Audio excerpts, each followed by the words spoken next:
We are live. Okay. Welcome back to Ipêcast. Hello, guys. This is our space to talk to builders and thinkers pushing the frontier of governance for the internet, for the AI, for the crypto era. Before introducing our special guest, a quick reminder.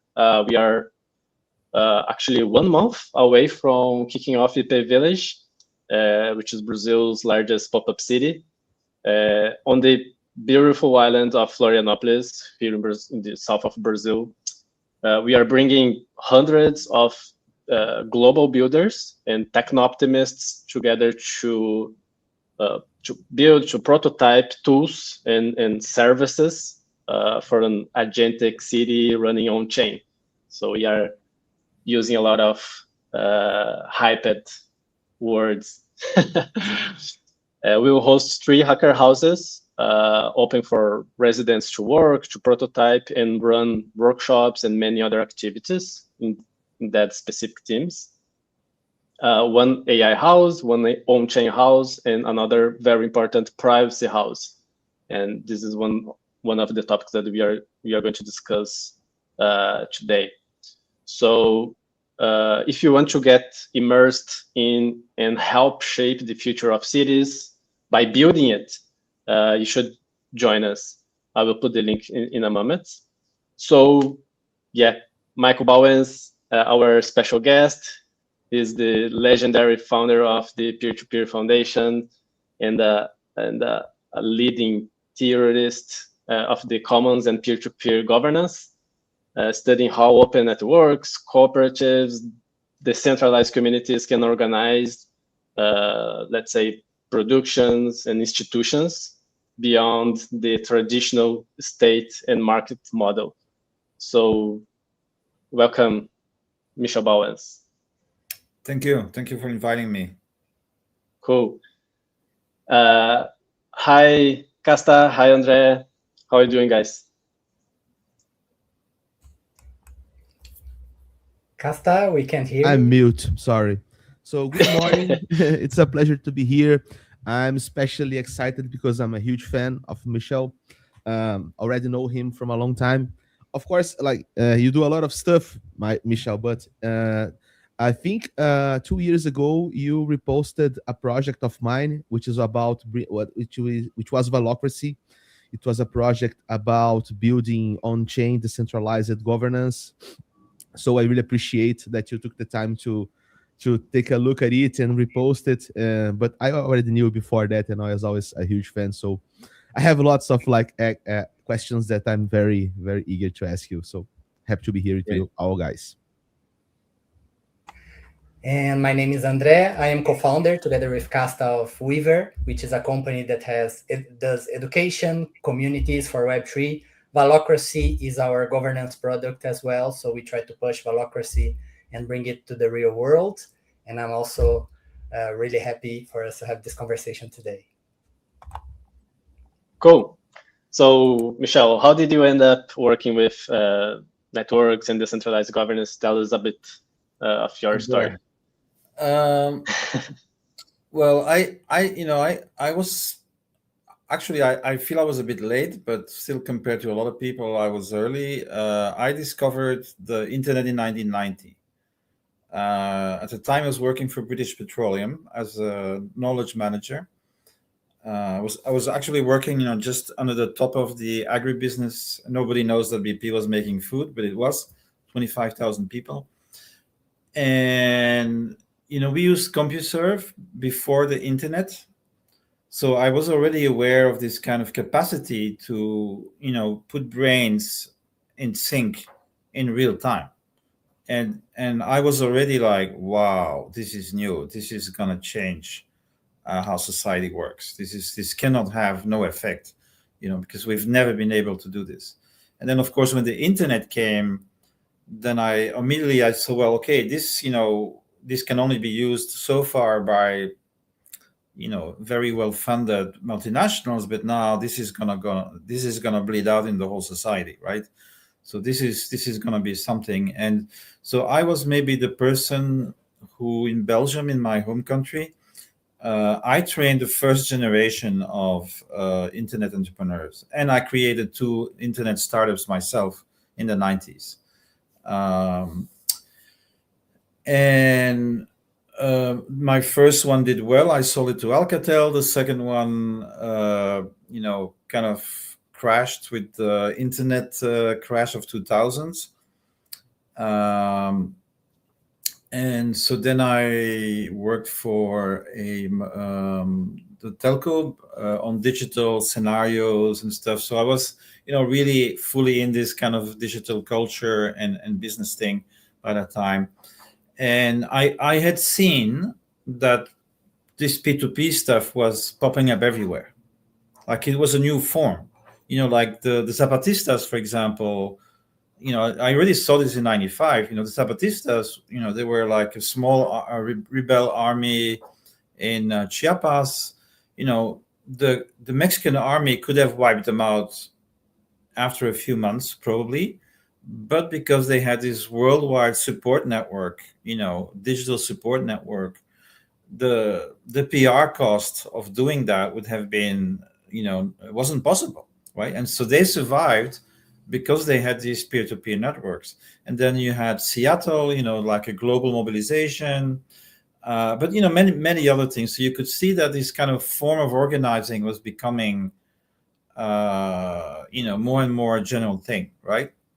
And I guess the commons that came maybe a bit later, but basically when I discovered free software, open hardware, and then I got interested in studying the history of it, and then I said, oh wow, this is actually not a new thing; it's a new form of an old thing, right? And so and I have always been somebody interested in like the macro stuff. Like this is just how my brain works, so when I see something, I always want to kind of, find out what the context is and how it evolved in time.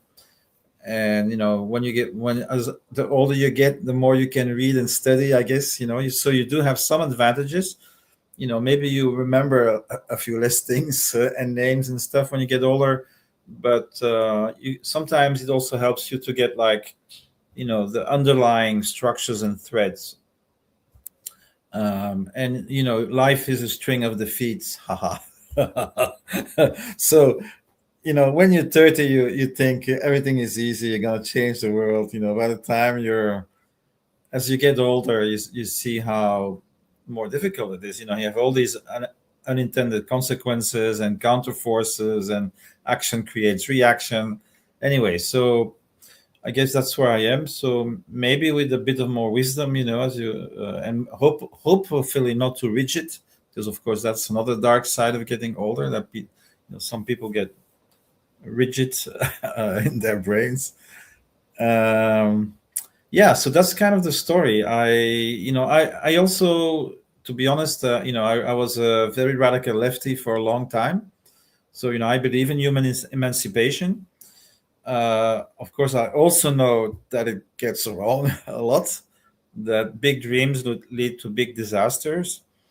And you might find it surprising, but I think in a way, Web3 is an emancipation, is an attempt today to do the same, right? So if you look at history, the world religions was the first attempt for people to civilize civilization, to make sure that the warriors wouldn't rape their own people. And if you read, certainly Christianity, it's all about, loving your neighbor, harmony, and you look at Taoism, Buddhism, these are very high values of having a better world. Hard to achieve, but the thing, the desire is there. And I think the second expression of this was socialism, anarchism, liberalism, these mass ideologies in a different type of society becoming secular. So now, we're going to take power and then we're going to change everything according, new values. And I think now it's constructive networks, right? So I think Web3 is a new attempt by humanity to to live, lives that we want. And I think this is the problem with civilization. We are genetically and anthropologically primed for convivial relationships, right? That's why we had kinship based societies for so long, because that's what we want. And these are people we normally naturally trust. And then as we get into civilization, we get classes, we get domination, we get alienation. We are together in these big cities with 30 million people. We don't know our neighbors. So this is always coming back, And there is a Japanese guy, Kojin Karatani. He calls it mode D. So mode A, kinship, mode B, the state, mode C, the market. And mode D is the permanent attempt by humanity to recreate mode A at a higher level of complexity, right? Because we want to have a better life, but we don't want to die when we're 30, right? So it's not like we want to abolish civilization either. We want to keep the advantages and the knowledge and the technology, but we would not like to pay the price that we often have to pay to get that. So that's kind of, and will we ever get there? I don't know, but I think the counter movements are necessary for balance. So there is also this author Hansi Freinacht, who wrote The Listening Society and some other books. There's actually two people. It's a pseudonym. I think his name is Daniel Gortz. So he talks about the coordination engine and the purification engine. So the invention of a new mode of extraction, like hunter-gathering, agriculture and mining, industry, cognitive, is a very harsh process in the beginning. For example, agriculture wipes out tribes. Industry wipes out the peasants. AI may well wipe out a lot of, intellectual workers on top of physical workers. And so that creates a reaction, which is we can't just sacrifice people like that. We have to do it in a way that is human, right? And so then you get what he calls a purification engine, would be the world religions, the social movements, and now I think the constructive networks. So that's kind of the way I see it, as a it's a permanent kind of tension, between how we extract value and how we maintain a society that is livable by doing that. Yep. Let's go deeper on this topic. So if I understood, your framework is there is the market, there is the state, and there is the commons, and they interconnect with each other. What is the role of each one? Like, so what is market is good? What is the shortcuts of markets, and so on and so forth? So So let me give you just a bit of history of the commons. So indigenous people, they have spiritual commons. Like, this mountain is protected by a god or a spirit. We can't touch it too much because then the god is going to get angry, right? And so they have this kind of more easy ability to live in harmony with their natural environment. I mean, they actually also do destroy it, but over much longer term than we can. So then you have class societies, you have empires and monarchies and feudalism and all of that, right? And they actually respect the commons. So in every society, whether it's the Ottoman Empire or the medieval Christianity, there are commons. And they like the welfare system of an agrarian society, because you have to give half of more to your lord for protection. But they also always have these communal organizations, to survive bad harvests.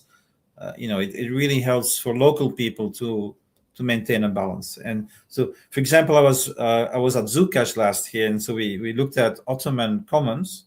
So the Ottomans, they were religious. It was a religious empire. They believed in jihad, conquering for Islam. So these were very motivated soldiers. But as soon as they had conquered, they would send the dervish brotherhoods and the Aki guilds to restart a livable society in the land that they had conquered. So you can see that there was a balance, let's put it that way. But of course, the dominant feature was the conquering state, right?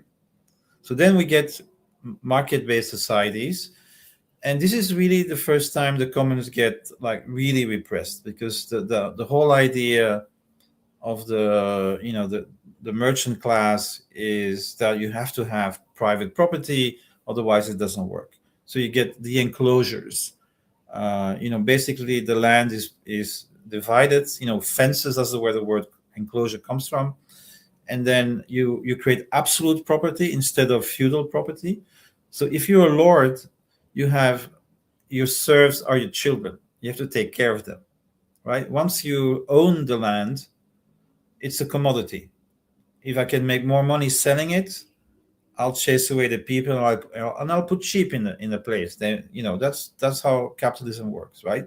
So that was like really anti-commons. But what happened, this is my interpretation, is that as the farmers had to move to the city as workers, they created social commons, like unions, fraternities, health insurances. So what we call the welfare state was not an invention of the state. It was really generalizing, this activity of working class people and making it as a kind of like a state-based system instead. But originally there were social commons, and then we forgot about it. Like the commons became totally marginal. Nobody was talking about it, except then came the internet. And the internet, what it did was showing that intellectual cooperation was very powerful and very possible. So suddenly a lot of people said, oh, wow, we can create these Wikipedias, and software is better if we do open source rather than private, and we can do the open designs. And so that's how the commons actually came back in society. And then I would say in 2008, it was a big crisis, like in Europe, like in Spain, Portugal, at 50% unemployment in young people, for like 2-3 years in a row. And so this digitized generation then started saying, oh, maybe we should do stuff physically in the same way, right? And that created like a wave of rural commons, urban commons, all kinds of stuff. And I think part of it went also in Web3 and crypto. And kind of crypto and Web3 is more like a fusion of a libertarian tradition, which is, very pro-market, and I'm kind of assuming some of you are, but also took that digital commons and kind of created this fusion. And I think this is more or less where we are. Okay, so now I'm going to answer your question. So I think every institution has a role, but they need balance, and you need power and counterpowers. And so this is where I think it went wrong. In the 1980s, capital became transnational, and that destroyed the balance we had within the nation states, because we could do politics, right? If people felt that there was too much regulation, you could go to the liberal side and start fighting for more deregulation. If you thought there wasn't enough regulation and the market was, doing too much damage, then you could say we need regulation, right? And so the state, the parliamentary system, was where these fights took place. And actually, if you look at it, it's like 30 years lib and 30 years lab, 30 years lib, 30 years lab. But once you have transnational finance, it no longer works. And so as an old lefty, my vision of the market is it's dynamic. There's a lot of positive sides to the market, but in the present form, it also denies externalities. They just, the more you can push to nature and to other people, the cheaper and more competitive you can be. And it used to be that the state would regulate the market, and now it's just impossible. And I think this is destroying the West. The fact that there is no counterpower to only private interest is, for me, a big problem in the West. It's a rentier capitalism. We make money with IP. Very few people are actually into really productive capacity. Think about real estate, right? I bought a house in 1990. I bought it for 25,000 euro. I sold it 3 years later for 75,000. 10 years later, I came back. It was already 300,000 euro. The same house. Now you can say it's great. People are making money, but it's the same house. It's the same house. It's purely speculative, right? And in the meantime, we don't have factories anymore. Of course, maybe in Brazil it's different, but Europe and US, like we can't even fight anymore. If you watch the stats about the war in Iran, like they only make 50 tomahawks a year in the US, and they spent 400 in the first day of the war, right? So that is no longer working. And I think we don't need a world government, because that would be, hyper centralized. I also think the nation state is no longer the best solution, for a lot of planetary issues. And so I think cosmolocal commons institutions are the ones we should build as a counterpower to purely, transnational capital. So that's kind of the way I see it, So I think the state, may not die, the market will not die, but I think we need a new regulatory system, and where the commons would play a big role. So that's the kind of the way I see it. And in the meantime, I think we will, it's going to be more like the 16th century. So in this, before the nation state became a thing, which is, after the religious civil wars in Europe, the Westphalia Treaty, you had more diversity, right? You had Italian city-states. You had empires, the Habsburg Empire. You had national dynasties in France. You had parliamentary democracy in England already.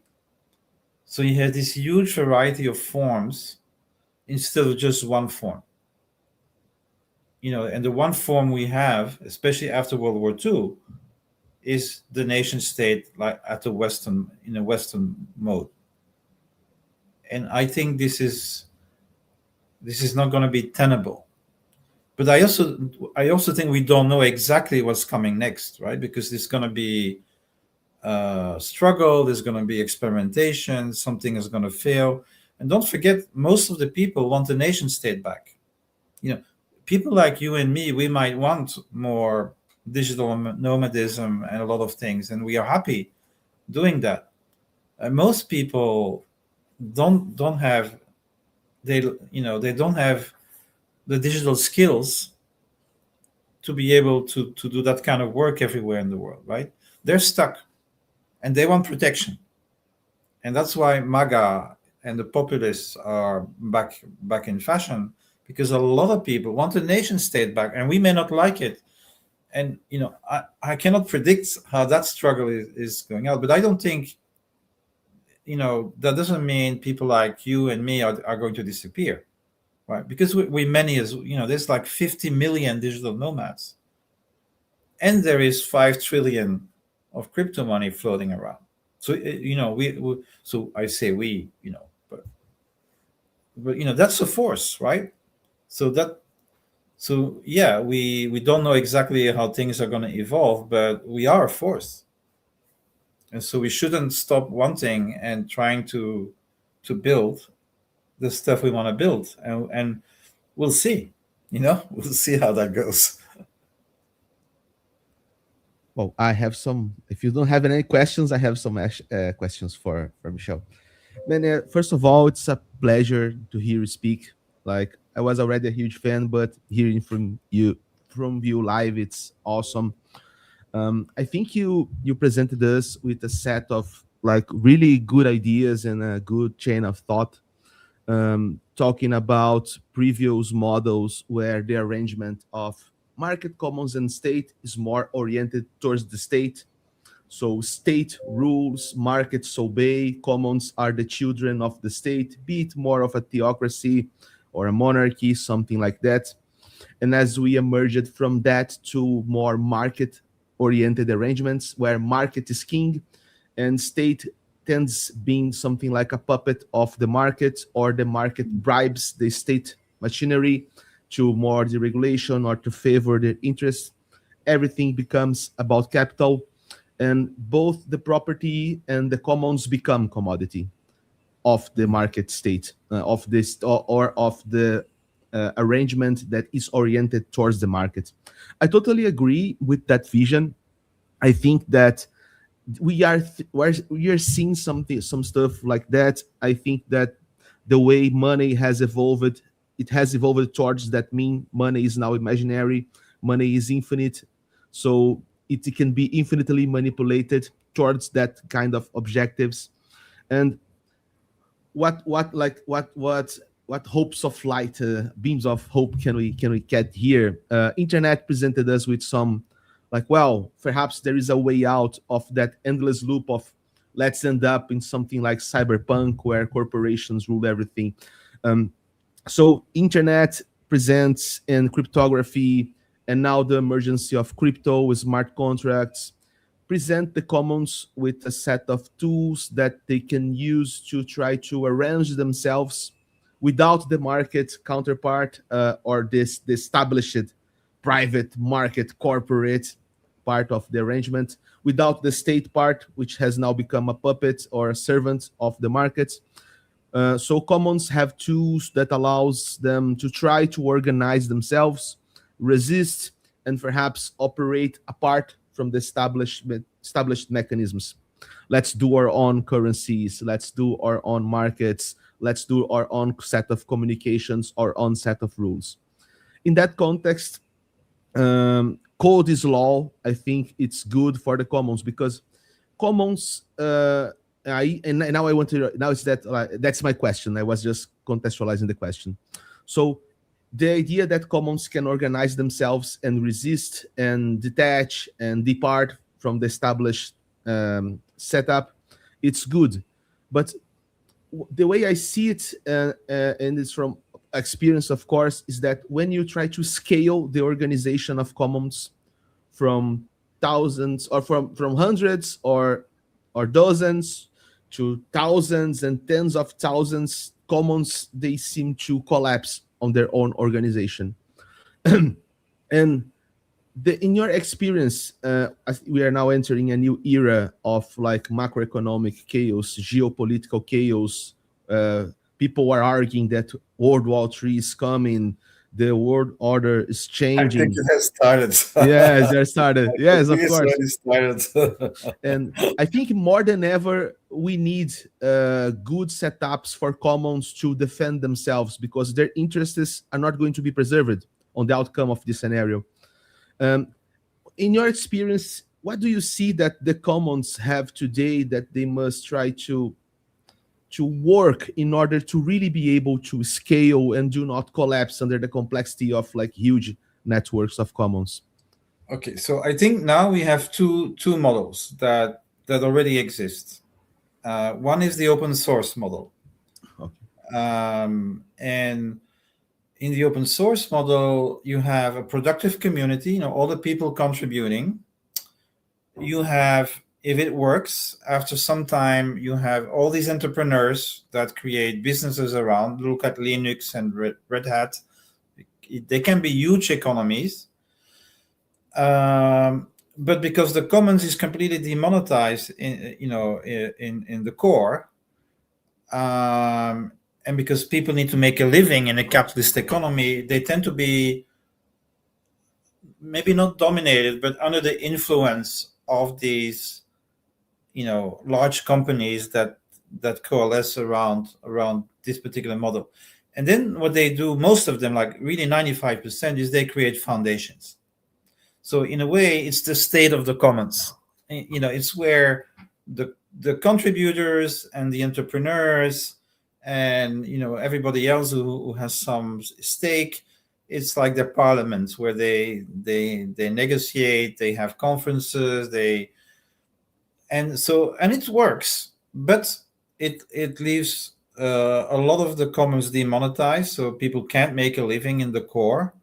You can only make a living if you create commodities on top of but not if you actually working. And so that's where the crypto solved that issue in some fundamental way, right? Because you do a crowdfunding, a distributed crowdfunding, you divide the investment between the investors, the capital side, and the working side, the coders. And then you create quadratic funding and similar, rules in the DAO where you kind of have a parliament as well in a weird way, right? And that has that has advantages compared to the other model, which is that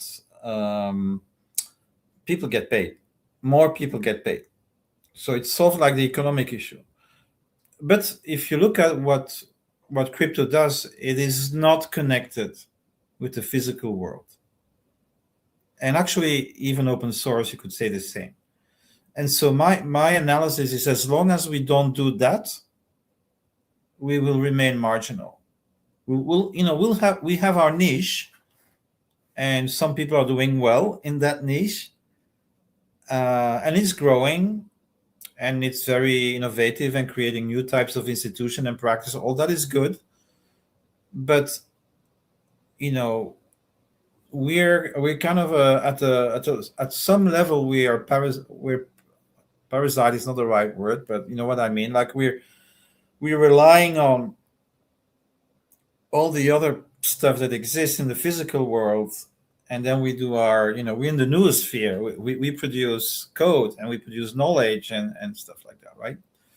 And so I think that has to change. So what crypto has invented is a global way to coordinate human labor and capital. And that's great, but not in physical production. And so that's why I talk about the archipelago of regenerative projects. So I do not think humanity today has invented a system which is able to live in balance with nature in the long term. We are in overshoot. We are, we have biodiversity crisis. We have climate disruption. We have many things that we see. The insect population is collapsing, and then of course we see geopolitical chaos coming. So you cannot say that this system is working very well. I'm sorry. I know there's still people saying, no, it's not really working that well in my view. And so we need to create a type of civilization where extraction and regeneration are in balance, and they're not right now. And so the strategy of archipelago of regenerative project is that I think that Web3 should connect, and vice versa, with all the people who are already in exit. And there's a lot more people than you think. For example, the number of eco-villages in France went up from 150 to 1,500 in just 10 years. So a lot of people are leaving the cities. We are at the end of the Roman Empire. Like in the US, there are people, I think they're called needs or something. There's 8 million people that they cannot find. They don't know where they are. They are not working. They're not unemployed. We don't know where they live, but we know that they're alive. And I know where these people are. They are in Mount Shasta. They are in near Asheville. They've left the system. That's what happened. There's a lot of people who left the system, but of course they're poor. They don't make money. It's very hard. I don't know if you read this, but the founder of traditional dream factory in Portugal. He just wrote a long article about. We interviewed him in the last season. Yeah, Samuel Delesque. And man, how hard it is to do that stuff. We really like the pioneering monks, in the very beginning. But this is what needs to be done. There's no other way. We need to make, those efforts viable. And right now, you have to be extremely idealistic. And he has cancer, and like when you read the article, there's only one conclusion: is he has the cancer because he gave too much. It was just because they had a lot of the weather, and then flooding here and flooding there, and if you work 3 months to make something and then the next day everything is gone, it's very hard psychologically, right? And with not enough people. But otherwise, like an amazing project, with physical aspects and very innovative use of crypto, proof of presence, and then they have this software called Closer. I mean, I haven't been there, but at least from the outside, it looks like the kind of thing we actually need to do. And I think we need an alliance between some of the money within crypto that realizes that they need to sustain this, because it's going to be a guarantee for human survival. And some of these people here who, some of them are greens and they hate tech and they have prejudices and against crypto. So it's not going to be easy, but I think it needs to, this is the thing that's going to, and so I like the Brazilian project. I don't know how good they are. What's his name? Tools of the Commons. I like the idea. It's like you create a virtual identity for a group of projects that can then operate to do fundraising, and so there is more and more network nations, right? Which I think is interesting as well, because it's also a spiritual thing, right? We are people. We need more than just like make money and so the archipelago idea, and I'll stop with this, is the idea that, okay, if you have a local project, you can still relate, to the mayor and the governor and whatever exists, because, you have a physical body, you exist in a territory, but you can also appeal cosmolocally, right? We can start organizing in a different way as well. And we can do both at the same time. So it's like a 3-level thing: hyper local, we seek autonomy where we are and to be as free as we can. Bioregional, solidarity and complementarity with other people doing different stuff, but with the same goal. And then cosmolocal is all the people doing the same thing in the world, learning from each other in real time, all the time, and to have hyper innovation. So for me, that's like the winning formula. But we're not there yet. But this is, I think, what we need to do.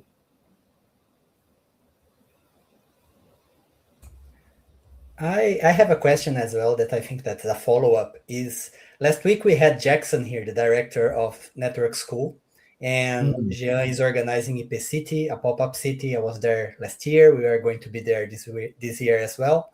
But how do you think that these communities, these Web3 crypto tech communities that are forming like network societies, how do you think that this cosmolocalism can be applied there?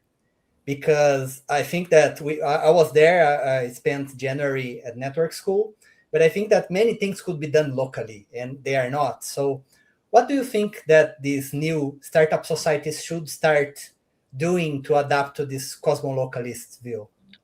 Yeah, so this is, I think, where there's a bit of difference in polarity and maybe even tension between visions, because I think that a network state vision is a mercantilist vision. It's like the Dutch Republic of the 16th century, the Hanseatic League. So this is the merchants that are in charge, and they buy or negotiate for land, and they buy food, but then they're not organizing their own production, right? And they assume that this is going to work. But think 1 minute about what's happening in Dubai, right? So like 8 million people, but it's a totally artificial situation. Like they don't have food, 90% import of food. They don't have water. They need desalination, and it's extremely expensive to do desalination. And the only reason they can do it is because they have oil, right? Now Iran has started sending drones to the oil fields, and you cannot defend. You cannot defend an oil field from that. It's too complicated, because you have a $4 million missile, and you have $320,000 drones. Like, it's at this stage we can't, and they haven't touched the desalination plan yet, right? But if they would choose to attack the desalination plants, like, Dubai is done.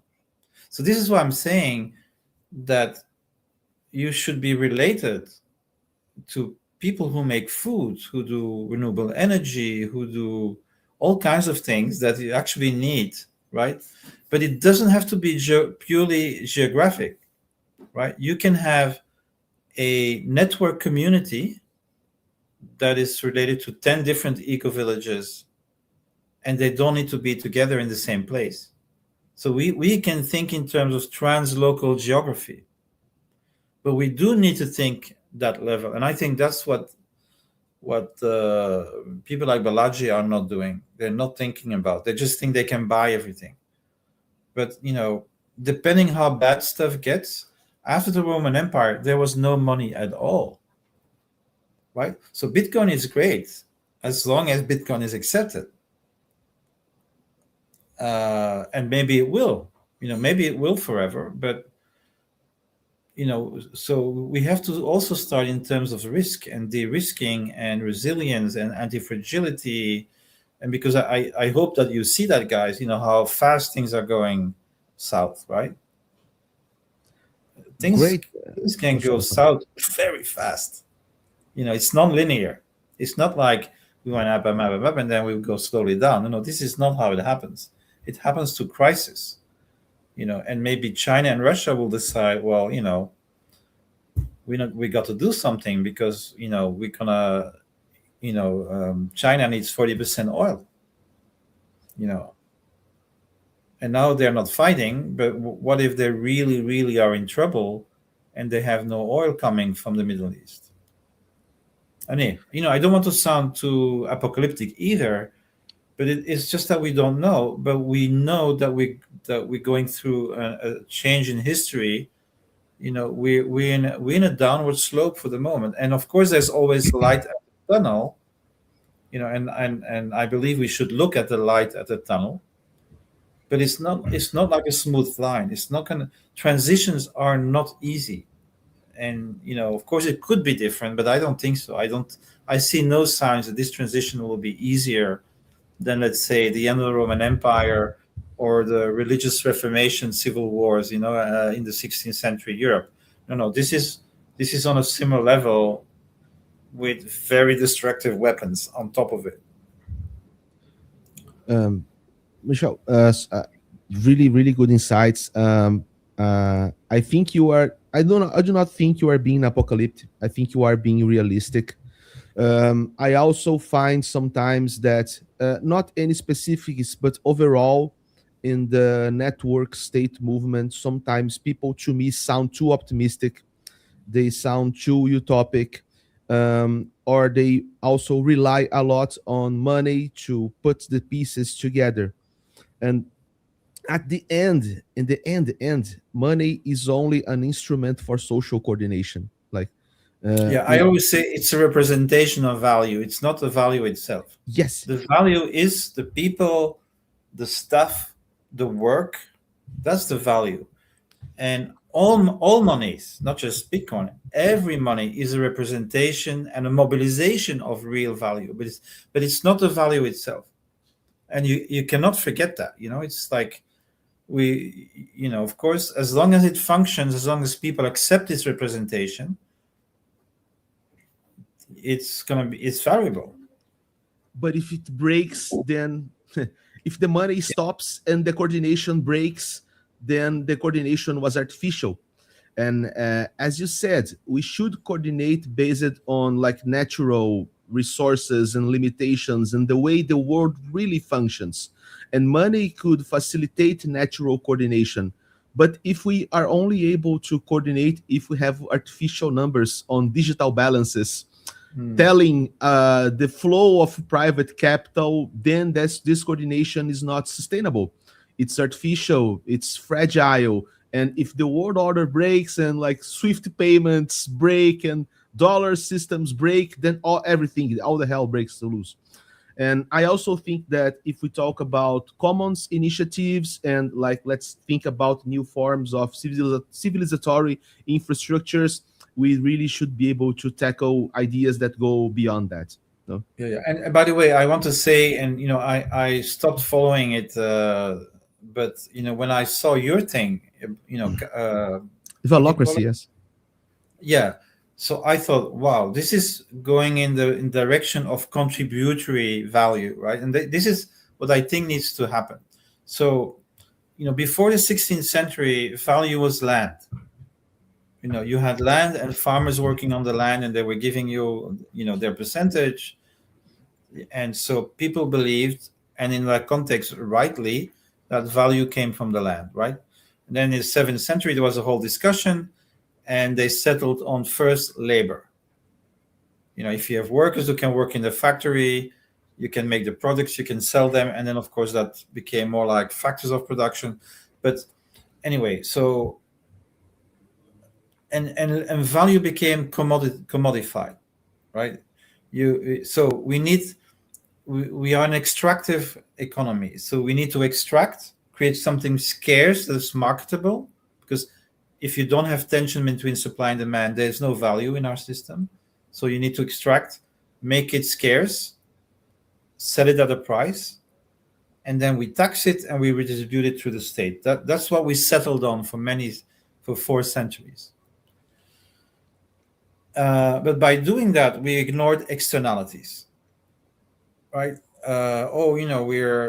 We're depleting the soil, no matter. We're poisoning the water, no matter. We'll just move around, and because it's global, we always find new things.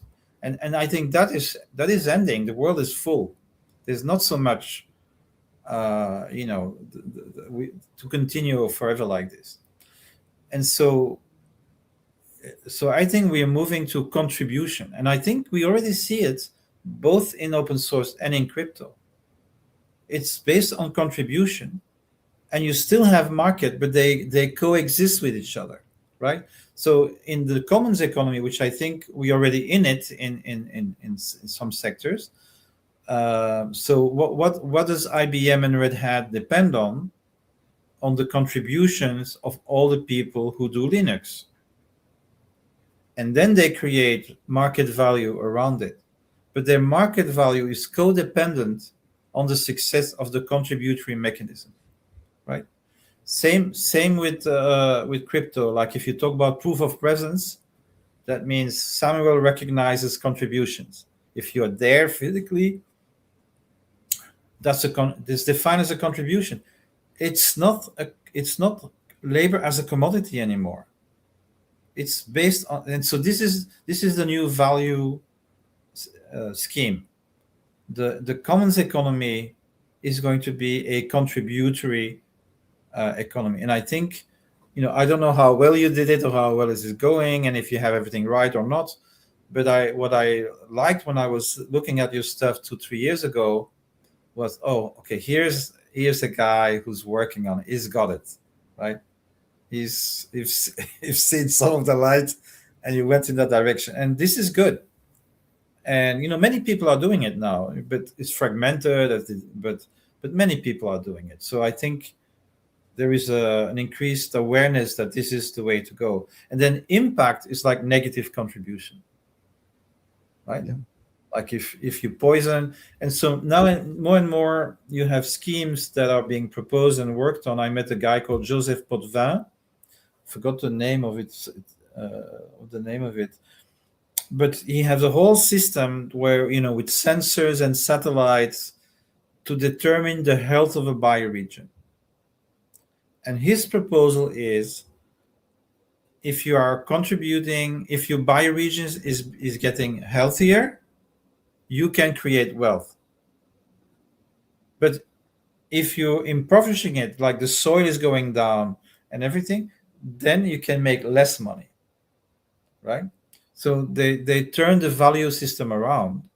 Now, of course, that is not accepted yet in most places. But I think a lot of crypto and a lot of open source communities, even if not fully, they have started recognizing that this is a thing, that they need to reward contributions. Like if you look at public good funding in crypto, what else is that? Then contributory funding, drip funding and all of that stuff. That's recognizing that contributions need to be rewarded and stimulated, right? It's an inverse logic from what we had. And it's not state socialism. That's not what we're talking about. We're talking about the commons and finding the right adaptations between the public, the private, and the common. And there's maybe not one solution to that. Maybe we'll have fights about how to do that, right? Yeah, that's, I think, how the network state movement fits in that vision. And what I like of Balazs's idea is, I think, two things mainly. One thing, which is the most important for me, is the urgency.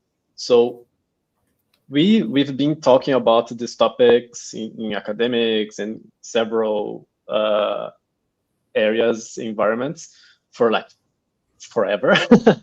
Yeah. And for the first time, he looked to this topic and said, I don't have all the answers, but it's time to build. It's time to experiment in the real life. No matter what, the old global era is ending, or order, and we need experimentation. So I think the main idea is, like, I don't know how to do it, but if we use the concept of startups, which is start small scale, in an empty space, don't hurt anyone, voluntarism, bring people that are aligned with your ideas, and experiment in small scale, and if it works, you grow and export that idea, it's a good thing. So I think these small ideas and values of voluntarism, opt-in, the right to exit, and these kind of things are good to reach that answer. So we are, and that's actually what happened. So we have several projects that was catalyzed or accelerated by the book that are completely different. So Zuzalu and Edge City and communities and right wing, left wing. So there's a plurality of options that we are seeing to evolve. And this is amazing. And that is great and much healthier than the old, left, right. Oh, definitely. Because that's that is what is destroying our society right now, right? You have these two tribes, and they hate each other and they want to eliminate each other. And so I was canceled in 2018. So and it was very painful and very traumatic, and I lost everything. So I'm not going to go in details this time. But then when I went to Zuzalu, I was invited by the Network Nations workshop. And I was sitting on a table with a climate denier, an impact investor, and a collapsist. And they were talking in a friendly way. And I thought, how long is it that I haven't experienced this? Like that people can be different politically and yet still dialogue. And so immediately what came up is it's because they share a commons. They're building an infrastructure that's good for all of them. So they can put that between brackets and focus on their collective construction, right? And that's why the commons is healthy and why the network state is healthy and the network nations is healthy. And as far I'm not libertarian, and I have some objections with the idea of a corporate state, like not to be a citizen but a shareholder. I find that morally hard to accept, but that's me. But if you're there out of your own free will, experimenting, go for it. Who knows where the answer is, right? And so I hope for all kinds of experimentations, and that we talk with each other, that we learn from each other, and that we don't do what the others are doing, which is trying to exterminate each other. So I think that's why I actually kind of switched also to Web3 after Zuzaru, because I thought, wow, yeah, this is the right spirit. This is how we need to work together. Not judge each other exclusively on whether we're right or wrong on some political scale. But we're all human beings. We're all trying to solve our problems and maybe do something for the world. And let's proceed from there. That's absolutely true. I think when we don't have a frontier, that's the problem. You are fighting for a just small piece of wealth and scarcity. Exactly. So we have created our own frontier, right? Like a virtual frontier, but it's real. Exactly. Yeah. We have actually two new frontiers. One is like the cyberspace, the blockchains and the internet, and the other one is a legal frontier, which is this small special zones, charter cities, and these private public partnerships that China invented, actually. that's so China invented that. So like experiment with these economic, these market-based cities and see how it plays out. Yeah. It's a kind of a part that China was the one to create 650 special economic zones.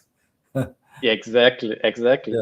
So we are heading to the end, but I want to hear about you from you about AI. So last year we finally reached that promise period of singularity and the exponential growth, and we are seeing like crazy things every day, basically. And I want to understand how your ideas changed or evolved with this new reality, and how do you see AI helping in that transition? Yeah. So I tend to be less excited than most people about AI, and I cannot explain it. But it's probably because in the late 90s, I already did a lot of research on transhumanism. I did a documentary called Technocalypse that's still on YouTube, has like millions of views. And it's 3 parts. What is transhumanism? What are its consequences? And what is its spiritual background? And so I don't believe either that AI will solve everything and put everybody unemployed, but I also don't believe it's going to be the solution to everything. It's like it's going to be a process, and it's like self-driving cars. I can assure you that when I heard everybody going crazy about self-driving cars, I just knew this could not happen the way they thought, because you have to change the cities. Like all the rules have to change. You can't just. So anyway, we have to take AI and really look, how it's evolving, what it's doing, and it's complex. And so I don't have this sense of like in 2 years, like we're gonna be dead. I don't have that. I think it's, it's part of the transition, and It's on the same level as the war in Iran, and it's one of the huge things for sure. But it's like I'm kind of not totally obsessed with it. But I think so. First of all, in terms of knowledge, right? The internet has exploded our knowledge. We went from a scarcity of knowledge to a super overabundance of knowledge and scarcity of attention. It in a way it made us sick. We can't just deal with. And so I see AI first of all as a perpetual synthesizing machine. It was called into being by the internet in a way, to solve the problem of that permanent overabundance of knowledge. We now have a permanent synthesizing machine. And I also think it's going to be the intermediary between the human and complex nature. Because so there is a Chinese futurist from Singapore, Chor Parn, The Cutting Floor on Substack, and he talks about type 1 civilization. So type 1 civilization is civilization that has extractivism and regeneration in balance. Now, to do that, it's going to be complicated because, we have a highly complex society with so many products. And so I think that the management of the resources, the making visible of non-human life to the human, because we can't just damage the web of life the way we're doing now. This is going to require AI. So AI is going to give us the options. Like, what do we do with copper? What do we do with this, with rare earth? And if we don't want to go to war, right, between, let's say, China and the US around rare earth, we will need very complex systems, global thresholds and allocations that tell us how much there is, how much is growing, how much the productivity is moving forward, but also like the negative, like what is the negative threshold? Because, for example, we know that under a certain level of copper, people start stealing the copper. Like they literally steal the copper from the railways. And so we don't want to go under that threshold. So how do we do that? Well, we have to make agreements, but the whole monitoring and scenarios and calculations, that's the role of AI. So that's how I see AI. Not as the master, but as the making the complexity manageable. Mm-hmm. I hope we go that way. I really hope we go that way. I think probably, if you look at humanity, we fuck things up first. And it's just the way it goes. Because we're selfish. And, Yes, AI could provide some like guardrails. Like we want to, we as a society, we want to go there, but please do help us to not fuck everything up. So AI should not tell us what to do, but should help us get where we see that we should be and going. that's not what we're doing. In Israel, they were using AI, the GoDaddy program, right? They were waiting for the daddy to come home, and then they would bomb the house and the whole family, right?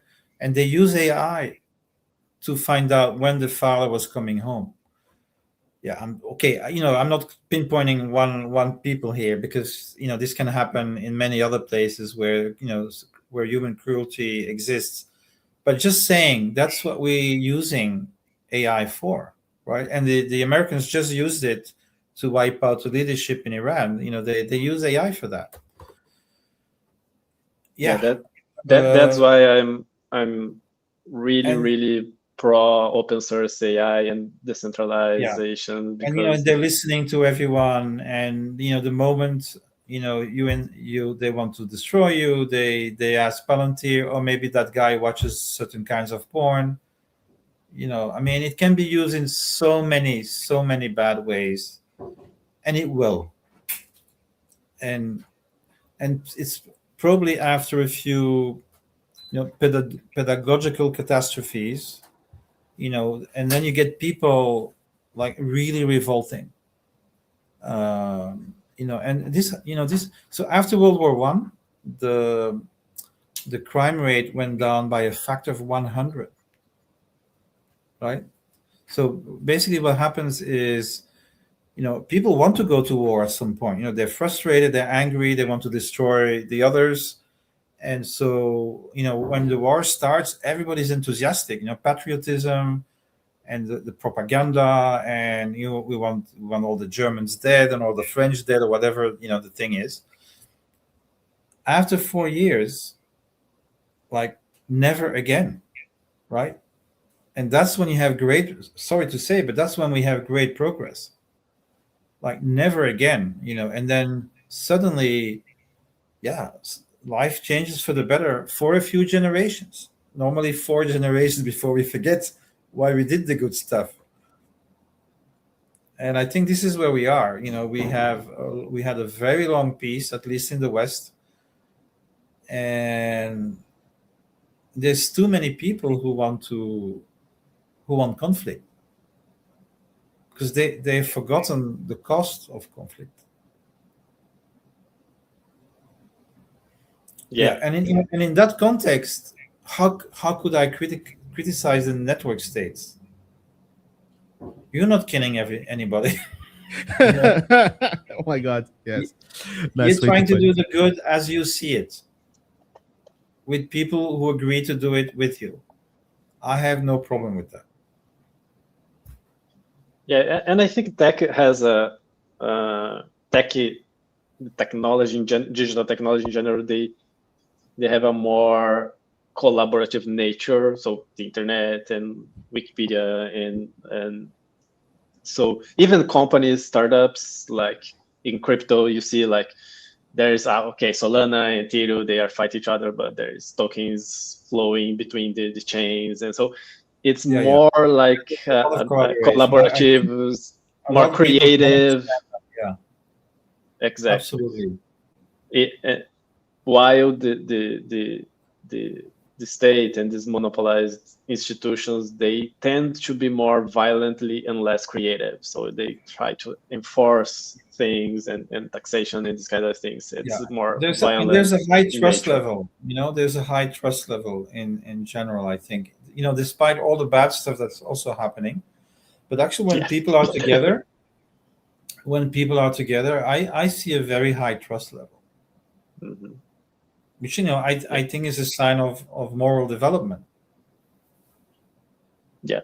Because, if you can trust other people, you have to trust yourself, right? If I think that I can trust you, I must also have a high opinion of myself, because I have to believe it's possible to be like you, because I am or want to be like that as well, right? If I think that everybody is out to get me, I will try to get people as well, right? Because you think that's the rule of the game. So I think that one of the other reasons I like Web3 is I went to a small seminar with the Zoo Garden in Thai Island, and every time somebody came to join them, they would have like a ritual to say welcome. Every time somebody left, they would have a ritual to say goodbye. I thought, wow, what a high level of intersubjectivity, of how people relate and care to each other.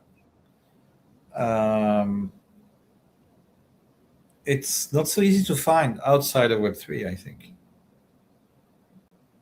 Yeah, so many things to discuss, and unfortunately we are running out of time. We would love to have your talk even remotely on during Ipêcast. I'll put some links here. Pleasure. So if you are interested to learn more about the foundation, I don't know if you want to share your Substack here as well. Yes, it's Forged Civilization Substack. Do you have a chat? Do you have a chat here? Yes. Do you have the address? I found it here. Yes. Yeah, okay. I will put here. The So last people one, can- the last one is an article about my trip to China, and so I visited. Yeah, I visited 9 grassroots communities in China, and there's also a very interesting article you can find, which is about Wamotopia, which was a civilizational AI festival that took place here in Chiang Mai. With 20 Chinese communities who came to Chiang Mai, self-organized, each separately, half in English, half in Chinese. Unfortunately, now there's a lot of smoke here. It's don't come from March to May, but otherwise, it's a great place to live. Great, and I will put here also IP Village link. So if you want to learn more, and you can also join the Telegram or Discord and ask questions and get involved with. But that's it, guys. It's a shame that you're running out of time. That was a pleasure. Conversations, always great insights, and I hope you have learned something. Guys, thanks for joining us as well. Last words. Do I say Jean or Jean, or how do we Jean. pronounce your name? Jean. Okay. Yeah. Jean Casta, and I forgot the third one. Andrea. Okay. Thanks to you all, guys, and let's do it again. Yeah, absolutely. Yeah, sure. Absolutely. Okay. Thanks, Michel. Bye-bye, guys. Okay, bye-bye. See you next week. Bye-bye. Yeah.